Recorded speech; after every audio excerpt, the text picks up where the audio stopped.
I'm a second-year doctoral student at SNRE, which is the School of Natural Resources and Environment at the University of Michigan. And my interest is basically the water quality impacts of the biofuels mandate. And I was looking at the water quality impacts from a land use change perspective. So if we switch from corn to switchgrass, or switchgrass to pasture to switchgrass, what are the different impacts that you get? And I did this project for a class. So this is a multi-criteria evaluation-based land suitability model. So first of all, for those of you who haven't seen switchgrass, switchgrass is just woody perennial grass, which is an energy crop. So I want to first talk about the renewable fuel standards, which is the main motivation of my work, and then talk about how I went about creating this land suitability model, and some of the results and analysis, and my conclusion and my future work, which is basically what I hope to do with my doctoral thesis. So the Renewable Fuel Standards is part of the Energy Independence and Security Act, and it mandates the biofuel volume to be used as transportation fuel. So the US wants to produce about 36 billion gallons of biofuel by 2022, out of which only 15 million gallons is what most people are familiar with, corn ethanol. But corn ethanol is, of course, not very environmentally friendly. So so they also put an emphasis on cellulosic ethanol. But while they specify, I apologize. So while we do know the categories, we don't know what kind of. So the mandate doesn't specify the biofuel feedstock. So potentially for cellulosic ethanol, you have all these different varieties of feedstock, including corn stover, switchgrass, wood residues, biofuel from algae, and soybean for biodiesel. But particularly switchgrass and willow was singled out by the Biofuel Feedstock Development Program as an energy crop for future research. So why was switchgrass singled out? Basically, it's widely distributed in the US, as you can see, except for the western states, and it's easily propagated. And basically, the current management practices adopted on our farms could be used to grow switchgrass, and it was reasonably successful in field trials. And but there is a catch. To maintain a high and consistent yield, it requires management. So you just can't let grass grow wherever you want. So basically, there's money and energy that goes into that. So what I was looking at in this project is which areas have a competitive economic advantage relative to other areas in the context of growing and managing switchgrass over row crops. So I chose Adair County in the southwestern part of Iowa. Basically, over 70% of the land use there is agriculture, and corn forms more than half of the agricultural land use. I also chose it because of the availability of the corn suitability rating, which basically is a rating that is given to soils based on how well they can support row crops. And it also has a suitable temperature and precipitation for growing both the lowland and the upland varieties of switchgrass. So for my multi-criteria evaluation, I chose two factors. One was the physiological factors, what affects switchgrass growth. And the other thing I chose was profitability. And those are the factors that affect the farmer's decision. And those are usually based on, I would like to think they're based on maybe historical yields. So the first factor, I chose soil productivity, for which I use CSR as a proxy, and temperature and precipitation, and I also considered that they interact, of course. And for profitability, of course, we don't have historical yield for switchgrass. So what I used was the soil watershed assessment model tool. It's basically So I use ArcSWOT, which is a GIS platform. So you feed in spatially explicit information of of elevation and land use and soils, and it is able to predict nutrient loads and sediment loads and so on. It's a tool that I use in my research, but it also has a plant growth model in it, which is why I could use that to predict yields and use that for my raster. One thing that I did for this project was I converted all the agricultural land. I said I converted all of it to switchgrass and all of it to corn. I said, and then I compared the two to calculate the profitability raster. I was assuming a biomass price of $60 per ton at the corn profit margins in November, including the subsidy. So this is my model. So there are two models here. There's the profitability model, and then there's the environmental suitability model. And in this case, I reclassed all the rasters to 1,000 meter resolution, simply because in Iowa, the average size of corn farm is about 231 acres, which is close to the cell size. This was just a proof of concept model, so I wanted to simplify everything that went into the SWOT modeling. So first, I calculated the yields using SWOT, so spatially explicit. I used the elevation and the modified land use raster, which is basically all the agricultural region was all the plots were switchgrass, and then I used the soil quality, and I got the switchgrass yield, which I then fed into my GIS to calculate a switchgrass yield raster and a corn yield raster. The corn yield raster was based on the CSR. So now I have the switchgrass profitability. So I moved on to the environmental suitability, temperature and precipitation. Obviously, they interact, so I have an interaction raster. Luckily in Iowa, both for the temperature and precipitation range that I was looking at, the yield relationships are linear with temperature as well as precipitation. So all I could combine both and use it instead of say considering a Gaussian curve or a parabolic curve. And then I did a multi-criteria evaluation to calculate switchgrass suitability. And of course, I used a mask. You don't want switchgrass growing in the middle of your garden or something. So I used only agriculture. So this was my. Again, I'm sorry, my slides must be messed up. I used an assumption that was almost arbitrary. I said, okay, 30% of the farmer's decision is based on profitability. That comes from historical yield, which is what I simulated using SWOT, and 70% is based on environmental suitability. And empirical studies show about temperature and precipitation together account for about 65% of the variation in the yield. So I used an analytical hierarchy process for this to calculate the weights of the temperature, precipitation, interaction, the suitability factor, and the switchgrass profitability. So basically what I'm trying to say is the element in the row for each point in the matrix, the element in the row is, for example, temperature and precipitation interaction is 1.8 times more important than the suitability factor and so on. So now for the results. So this was my agricultural mass. Basically, once you reclass it, almost the entire area becomes agriculture. This was my switchgrass profitability. The darker the color, on a relative basis, switchgrass in those areas more has a higher yield than the switchgrass around it. And I must mention here, with those numbers I use, switchgrass didn't really make a profit over corn. This is the darker the color, the lesser the loss it makes against corn.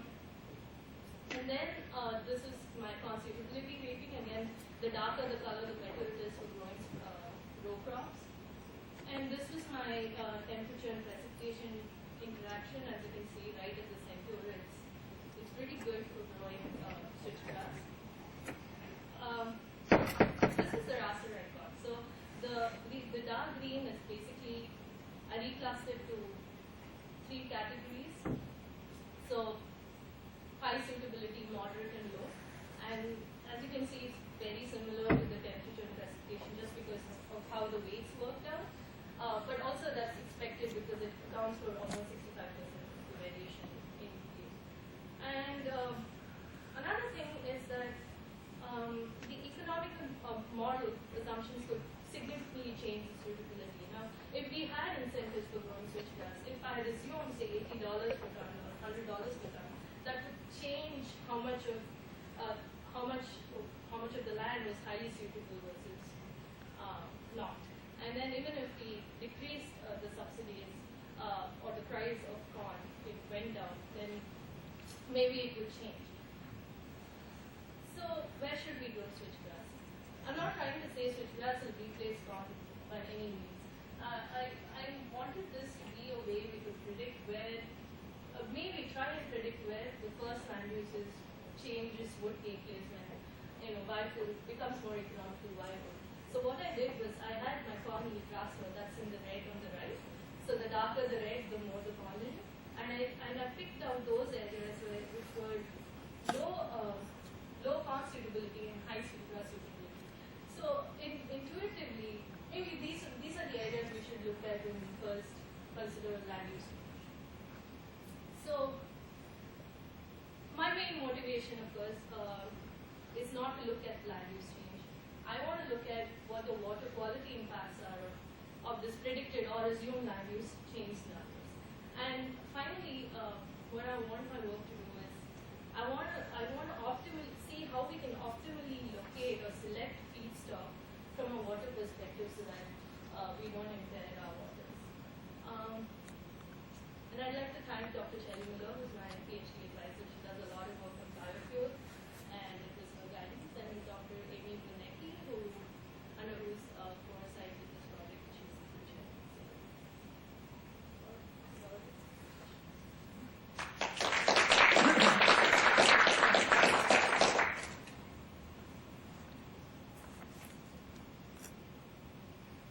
So that part of Iowa is projected, I think, to see maybe some drier conditions in the years to come. How might that impact the relative sort of niche for switchgrass versus corn?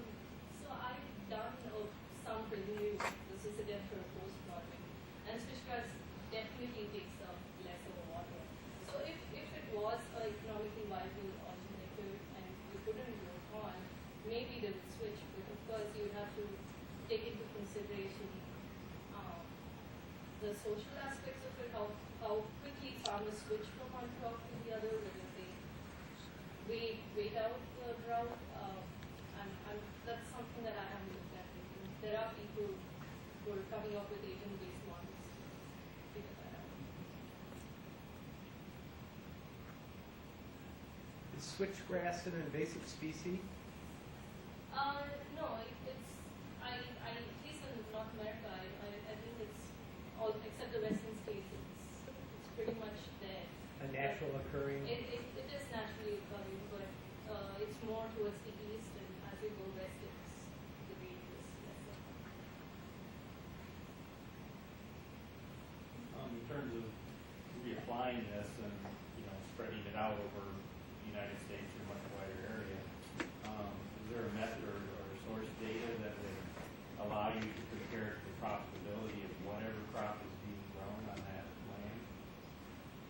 So unfortunately I used a very low resolution, so obviously we couldn't do that. So for example, a lot of that land was soybean, and soybean prices are way higher, and you wouldn't do that. I guess you'd have to put that area under a microscope and use those economics. This is a general model that I'm using. Where did this solution comes in the debate of food versus fuel? I guess in a way, because switchgrass can grow on marginal soils as compared to corn, and it's not competing as a food source or feed source. I guess switchgrass would be a slightly better option, but that is so contentious. Like, I don't want to go into the politics of agricultural land use change because I'm not very familiar with it. indicated that switchgrass would grow in a climate that had less precipitation than corn, is that right? But corn takes up a lot of water. I'm pretty sure switchgrass doesn't take as much, but it still needs the right temperature and the right amount of precipitation to grow. Yeah. My question is, would you look at sliding the production of switchgrass on more marginal lands than have it compete with corn or soybeans? Would that make more sense from an economic standpoint? I think so. I mean, that was the last map that I tried to pick out the high switchgrass suitability with low corn years because I'm guessing that it has low row crop suitability. But does that really matter? I mean, a farmer is free to grow whatever he or she wants on her land to try to maximize their return on investment. Are these crops interchangeable year to year? If you plant switchgrass one year because the price of switchgrass is high, corn is low, and then the next year it flip-flops, can you plow under switchgrass and plant corn to be dynamic and try to make the best income for your family? Intuitively that works, but I'm not sure that's something like a concept rotation. Well, yeah, I guess my question is if we're talking here about citing production, but you can't really do that because people can grow whatever they want. Are these things interchangeable from year to year as, soybeans and corn? You can plow it under and plant something else. Can you just say with switchgrass? They are interchangeable, but the challenge in this and the corn soybean issue as well is that usually you don't know. I mean, the active market You're rolling the dice, I know that. And so, when you plant, you gamble. And that's, you can't swing the string. Although there probably are places where you could pull soybean crop and a switchgrass crop off the same field the same year. I'm only aware of That's not TV trials. terrain, that's not your And I get your point, and that's why I didn't want to go into the social aspects of it with Right, farmer right. decisions. The only part of farmer decisions that is more easily predictable is the economics of it itself. Inputs for this crop, is there, aside from having water for it, what else is used for? So it does, because it has to be actively managed, it does take in some nitrogen input and phosphorus and all of those places, but it is not as intensive as corn. Oh, as far as fertility, doesn't take the Doesn't fertility start out of the taking soil. nutrients out. Yeah, it doesn't take in as much. You did. Actually, I've never seen a price per ton for raw biomass before. But another way you might look at that question is in terms of BTUs per acre, or how much energy, if that corn is going to ethanol, how much ethanol is coming, how many BTUs of ethanol is coming off that field from corn, as opposed to, I guess, how many BTUs of ethanol is coming off that field as switchgrass, and then compared to how many BTUs of biodiesel, I guess, would come off as soybeans. And that wouldn't you wouldn't tell a farmer what to produce, but that might actually help inform a public policy, subsidy structure to encourage people to go one way or another. Yeah, I agree with you, but I wasn't looking at it from a life cycle perspective. All right, thank you.